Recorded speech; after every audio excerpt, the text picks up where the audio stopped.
Assalamualaikum warahmatullahi wabarakatuh. Halo Bapak Ibu Guru hebat, saya Erni Puji Astuti, CGP Angkatan ke-8 Kabupaten Banyumas dari SMK Negeri 3 Purwokerto. Pada kesempatan kali ini, saya akan memaparkan tugas modul 1.4 Budaya Positif.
Assalamualaikum warahmatullahi wabarakatuh. Waalaikumsalam warahmatullahi wabarakatuh.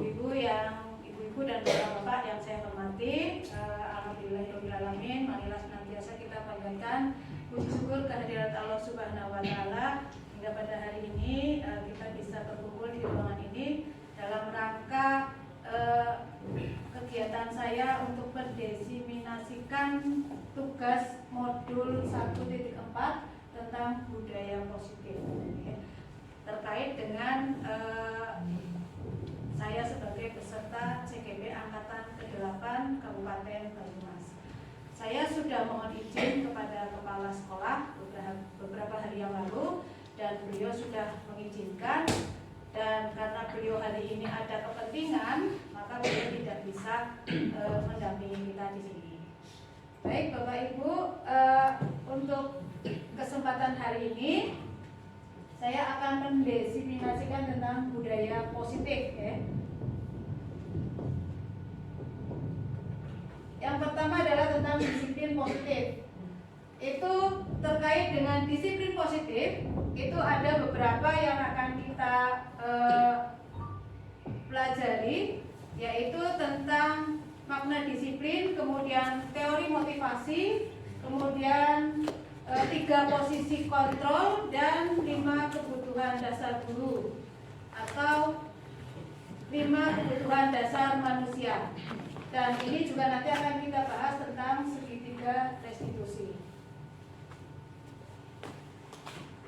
Bapak Ibu, untuk nilai-nilai kebajikan universal kita adalah mengacu pada profil pelajar Pancasila, ya. Jadi di situ ada mandiri, kemudian ada bernalar kritis, kemudian ada berkebinekaan global, bergotong royong, dan kreatif. Selanjutnya Bapak Ibu, tentang teori motivasi perilaku manusia, itu ada 3, yaitu motivasi eksternal, motivasi internal, dan motivasi ada 2, ya, motivasi eksternal dan motivasi internal. motivasi eksternal itu cirinya adalah untuk menghindari ketidaknyamanan atau hukuman apa yang terjadi apabila saya tidak melakukannya. Jadi kalau anak takut ya, ada rasa takut, berarti itu hanya motivasinya secara eksternal saja. Kemudian yang berikutnya untuk mendapatkan imbalan dari orang lain atau institusi, apa yang akan saya dapatkan apabila saya melakukannya. Jadi misalkan mau belajar, kalau misalkan ada ada rewardnya, itu juga dinamakan dengan motivasi eksternal. Nah, kalau yang motivasi internal adalah untuk menghargai diri sendiri. Jadi anak itu melakukan sesuatu hanya untuk dirinya sendiri, maksudnya untuk menghargai diri sendiri. Jadi saya akan menjadi orang yang seperti apa bila saya melakukannya. Jadi ini adalah termasuk motivasi internal ya, dari dalam diri sendiri. Nah, Bapak Ibu, tentang perbedaan hukuman dan konsekuensi. Hukuman itu sesuatu yang menyakitkan ya, yang harus terjadi. Kemudian kalau konsekuensi, sesuatu harus terjadi. Kemudian untuk hukuman di situ membuat anak sakit, biasanya ada bekas ya. Kalau sesuatu anak dihukumkan biasanya baik secara fisik atau verbal itu akan meninggalkan bekas, ya kan? Kalau verbal misalkan kan sampai sekarang pasti anak akan mengingat apa yang dulu kita ucapkan kepada anak. Secara fisik ya pasti jelas meninggalkan luka, walaupun itu sudah hilang beberapa hari, tapi pasti akan membekas. Kemudian membuat anak, kalau konsekuensi itu membuat anak merasa tidak nyaman dalam jangka waktu yang pendek. Mungkin karena konsekuensinya harus melakukan apa, anak akan merasa tidak nyaman. Kemudian hukuman juga bersifat paksaan ya. Kemudian kalau konsekuensi adalah stimulus dan anggapan. Bapak Ibu, terkait dengan hukuman. Di sini ada hukuman, konsekuensi dan restitusi. Hukuman itu akan membuat identitas gagal. Ya, jadi kalau kita menghukum anak itu bukannya anak akan menjadi lebih baik biasanya, tapi pasti akan menjadi, yaitu tadi, mungkin akan menjadikan dia karakternya lebih tidak baik. Mungkin baik tapi pada saat itu, tapi selanjutnya dia akan secara identitas itu gagal. Kemudian kalau disiplin, penerapan disiplin dengan konsekuensi dan restitusi itu nanti akan membuat identitas yang sukses ya, yang sukses. Nah, contohnya apa sih hukuman tersebut? Sesuatu yang menyakitkan harus terjadi, misalkan ya, tadi saya sampaikan dengan verbal maupun dengan fisik, itu jelas akan meninggalkan sesuatu yang menyakitkan bagi anak. Kemudian kalau konsekuensi itu sesuatu harus terjadi, sedangkan untuk restitusi merupakan pilihan. Jadi nanti dalam restitusi tersebut anak itu bisa kita ajak untuk berdiskusi, untuk memilih kira-kira langkah apa yang akan dilakukan. Kemudian tidak nyaman untuk murid ya, kalau hukuman. Kemudian kalau konsekuensi tidak nyaman untuk murid atau anak untuk jangka waktu pendek, sedangkan untuk restitusi adalah meningkatkan atau menguatkan murid dalam jangka waktu yang panjang. Itu perbedaannya. Jadi Bapak Ibu, intinya adalah untuk penerapan disiplin dengan melakukan hukuman atau konsekuensi dan restitusi, kita harus menghindari yang hukuman ya, karena itu akan membuat identitas yang gagal. Sebaiknya kita menerapkan pada konsekuensi dan restitusi ya. Nah, restitusi itu apa sih? Restitusi adalah proses menciptakan kondisi bagi murid untuk memperbaiki kesalahan mereka, sehingga mereka bisa kembali pada kelompok mereka, tinggal atau dengan karakter yang lebih kuat ya. Restitusi juga merupakan proses kolaboratif yang mengajarkan murid untuk mencari solusi untuk masalah mereka dan membantu murid berpikir tentang orang seperti apa yang mereka ingin menjadi atau tujuannya mulia ya, dan bagaimana mereka harus memperlakukan orang lain. Ini kita ambil dari Gosen tahun 2004. Selanjutnya ciri-ciri restitusi. Nah itu Bapak Ibu, ciri-ciri restitusi adalah bukan untuk menebus kesalahan, namun untuk belajar dari kesalahan. Ya. Kemudian memperbaiki hubungan. Memperbaiki hubungan itu jadi kalau anak salah kan tidak harus kita salahkan ya, tapi kita mencoba untuk mencari tahu pasti sesuatu yang dia lakukan kan ada penyebabnya, ada alasannya. Jadi jangan kita langsung memberikan hukuman, kita cari tahu dulu alasannya. Kemudian kalau sudah tahu alasannya, kita memahami, kita kembalikan pada anak untuk masalah penyelesaiannya, langkahnya bagaimana. Kemudian restitusi juga menuntun untuk melihat ke dalam diri. Jadi seperti misalkan sudah membuat keyakinan kelas ya tidak sesuai, itu kan bisa kita melihat dari restitusi ini. Dan restitusi juga fokus pada solusi lainnya yang perlu digarisbawahi. Jadi dengan restitusi kita fokus pada solusi, bukan pada mungkin langsung memberikan hukuman. Nah, tentang keyakinan kelas Bapak Ibu, untuk keyakinan kelas kita berangkat dari peraturan kelas ya, dari peraturan kelas atau peraturan sekolah. Nah, nanti kita coba dari peraturan kelas tersebut kita membuat keyakinan kelas. Jadi intinya lebih simpel kalau keyakinan kelas ya. Kalau kemarin peraturan kelas kan panjang. Nah, itu kita simpulkan dengan keyakinan kelas. Keyakinan kelas ini kita buat berdasarkan kesepakatan dengan anak. Jadi nanti seperti ada kontrak ya, anak itu maunya seperti apa dan kita diskusikan. Nah, dengan keyakinan kelas atau berangkat dari peraturan kelas, kemudian kita buat keyakinan kelas, kita harapkan akan membuat lingkungan yang lebih positif. Ya, karena anak akan melakukan apa-apa kan melihat ada keyakinan kelas, ini sesuai belum? Kalau melanggar kan mungkin kalau anak sudah ada kesadaran, ini akan bisa membuat bisa menjadikan pegangan ya, pegangan atau pedoman. Nah, kalau kita sudah menciptakan lingkungan yang positif, maka kita akan memperluas menjadi budaya positif di sekolah. Seperti itu. Jadi memang ini harus betul-betul kita bersama-sama untuk memulai untuk menciptakan budaya positif, berangkat dari peraturan kelas, keyakinan kelas, kemudian menciptakan lingkungan positif, kemudian membuat menjadi budaya positif yang ada di sekolah. Nah, untuk segitiga restitusi, yaitu suatu proses yang dijalankan guru atau orang tua agar dapat menghasilkan murid yang mandiri dan bertanggung jawab.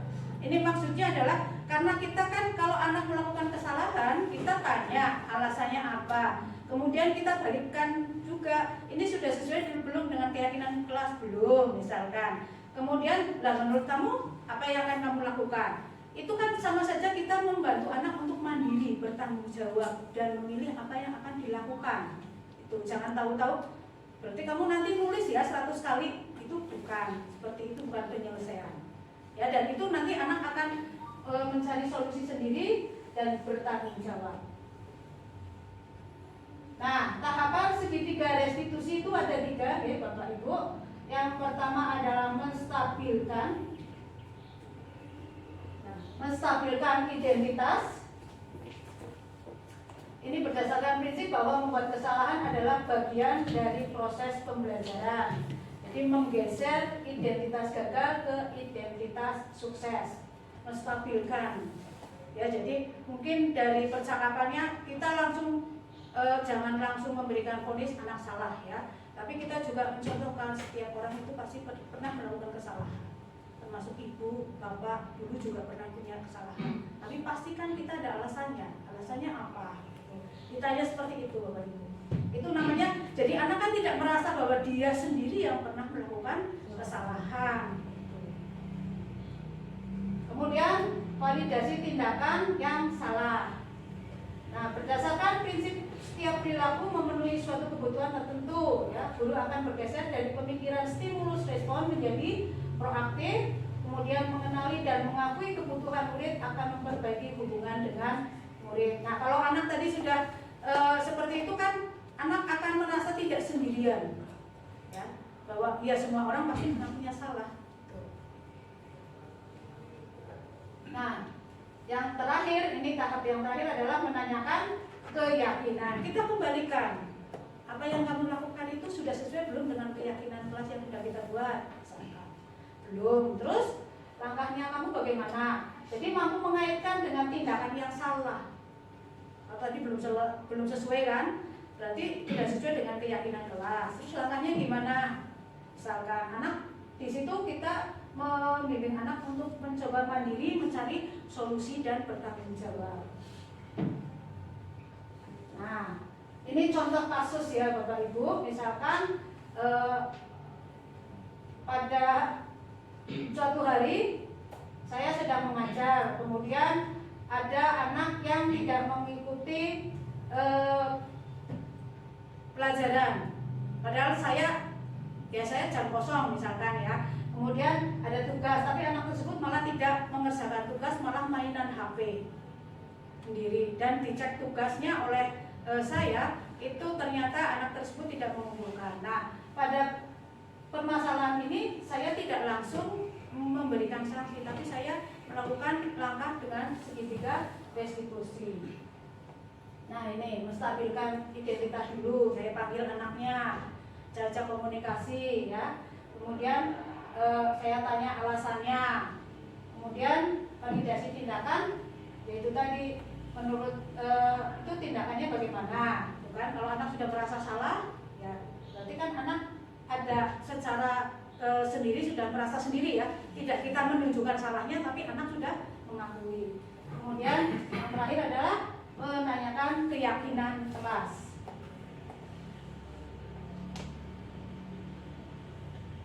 Nah, Bapak Ibu, demikian tadi diseminasi saya tentang budaya positif ya. Jadi tadi mungkin kita bisa menggarisbawahi bahwa kita sebagai pendidik seharusnya sudah menghindari pada posisi penghukum ya. Pada posisi penghukum, karena itu akan memberikan sesuatu yang membekas pada anak.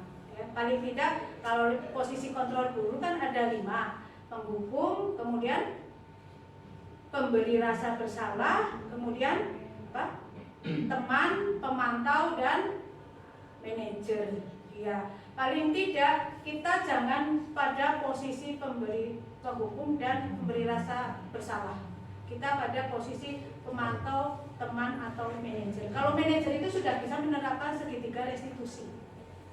Kalau manajer, tapi kalau misalkan kita mungkin ada yang belum ya Kak, ya lihat kasusnya mungkin seperti itu. Nah, kita sama-sama belajar Bapak Ibu dengan pengetahuan ini mudah-mudahan bisa bermanfaat buat kita semua, buat kita mungkin bisa menerapkan dalam kehidupan kita di lingkungan sekolah kita sehingga akan menciptakan budaya positif. Demikian tadi Bapak Ibu diseminasi saya tentang budaya positif. Terima kasih sekali atas waktunya. Assalamualaikum warahmatullahi wabarakatuh. Waalaikumsalam warahmatullahi wabarakatuh.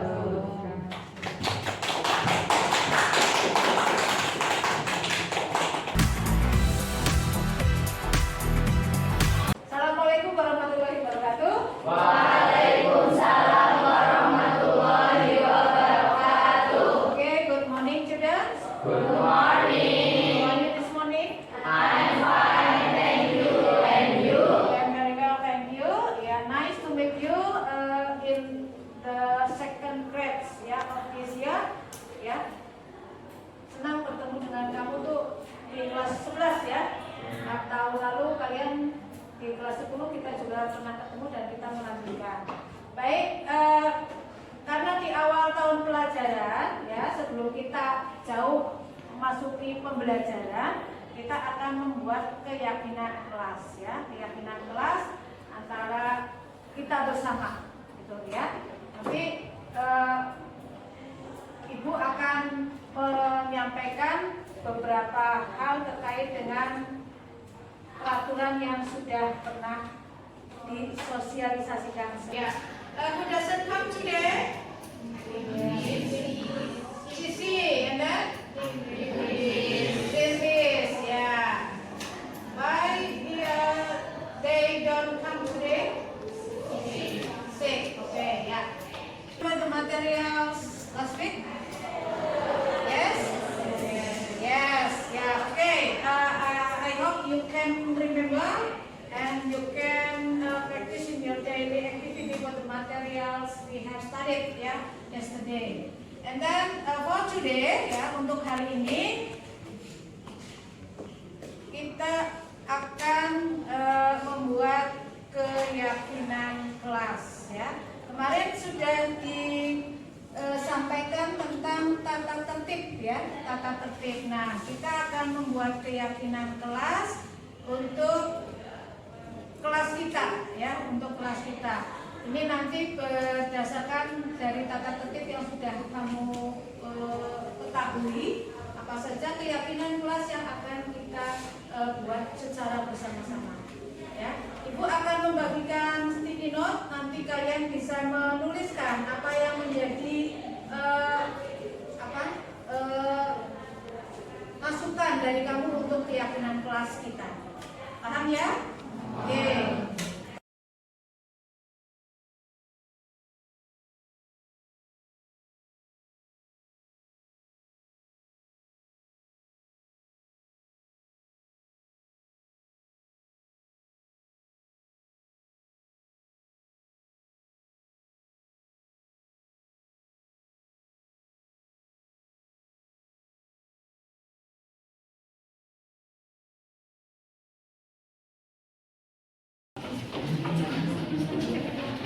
Sekarang si Ibu minta bantuan.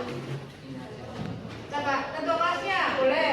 Ketua kelasnya ya, untuk memisahkan barangkali dari usulan keyakinan kelas ini ada yang sama ya, maksudnya sama ya. 2 orang mungkin bisa membantu, satu lagi wakil ya. Ini apa dibaca Mbak? Disiplin dipisah. Nah, disiplin pisah sini boleh. Disiplin. Terus apa Handika? Kerapian dalam memakai pakaian. Kerapian di bawahnya boleh, atau di sebelah sana, jangan dicampur. Nah, geser sana lagi Handika. Nah. Terus lagi. Siswa wajib mengerjakan tugas. Mengerjakan tugas apa? Tanggung jawab ya, boleh. Berarti di sana boleh, bawahnya lagi.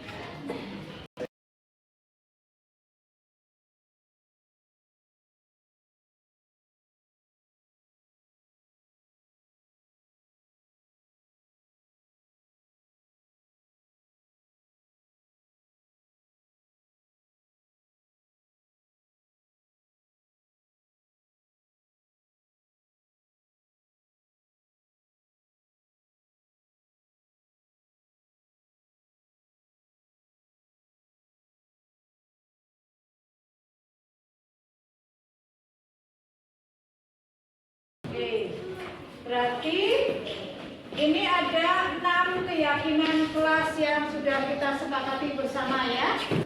Kemudian nanti semuanya bisa menandatangani tentang keyakinan kelas ini ya. Oke, semoga bisa setuju dengan keyakinan kelas ini? Setuju ya. Semoga semuanya bisa meyakini bersama ya, keyakinan kelas yang sudah kita buat bersama dan kita bisa melaksanakannya. Jadi segala sesuatunya kamu harus ingat pada keyakinan kelas yang sudah kita buat bersama. Disiplin, tapi kamu harus bagaimana disiplin ya. Kalau kamu tidak disiplin berarti kamu melanggar keyakinan kelas. Itu nanti tentunya akan ada apa? Ya, terima kasih. Assalamualaikum warahmatullahi wabarakatuh. Waalaikumsalam warahmatullahi wabarakatuh. Demikian tadi pemaparan tugas modul 1.4 aksi nyata budaya positif. Terima kasih. Wassalamualaikum warahmatullahi wabarakatuh.